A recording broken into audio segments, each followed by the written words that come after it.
It's lab day, but you might not be able to do your lab, so I recorded it for you. Yay!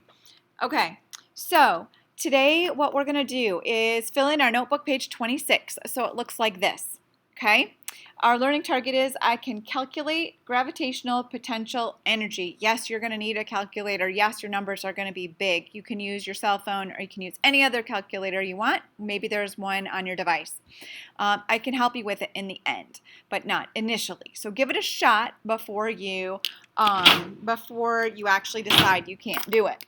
So our formula to figure out gravitational potential energy, and gravitational potential energy is symbolized with GPE, gravitational potential energy. And when you report it in J, which is joules. Okay?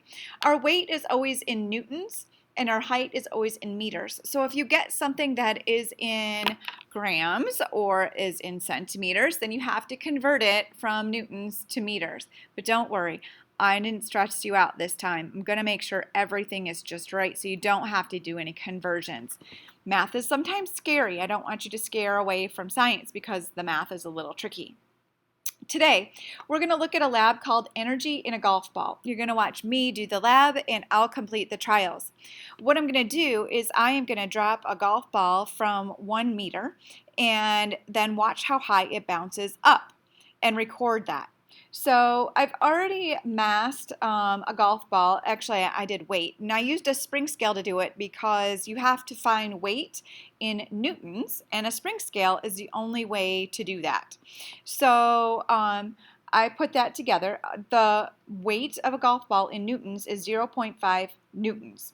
We're going to have 3 trials, so we're going to do this once, twice, and 3 times, and we'll drop it from 1 meter.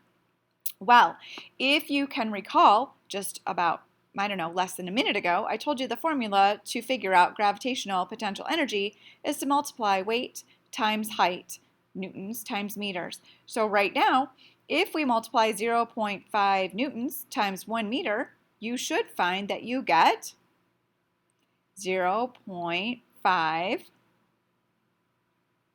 And how do we mark gravitational potential energy with what unit? Joules. You are correct. So clearly this is going to be the same number here. And then you're going to have to watch the video to get the height of the bounce. And then you're going to have to find your new gravitational potential energy. So the height of the bounce I will announce like as we go, and it will be in meters. Okay, so you won't need to do this, but you will need to use this weight, 0.5 newtons times the height of the bounce, to get the gravitational potential energy. And of course you will use what unit? Joules. As you look at your lab, you need to complete the lab, and there's some questions to think about. In this area is where I would like you to write the answers to your lab questions 1 through 4. You either need to use complete sentences or you need to write the questions and answer them and show your work so that I can see that you can calculate gravitational potential energy. All right, there will also be a form for you to respond for the lab to submit.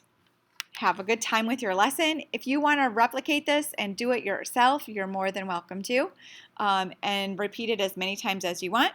You'll also need to answer the questions again. You'll need to answer the questions on your lab paper in your notebook.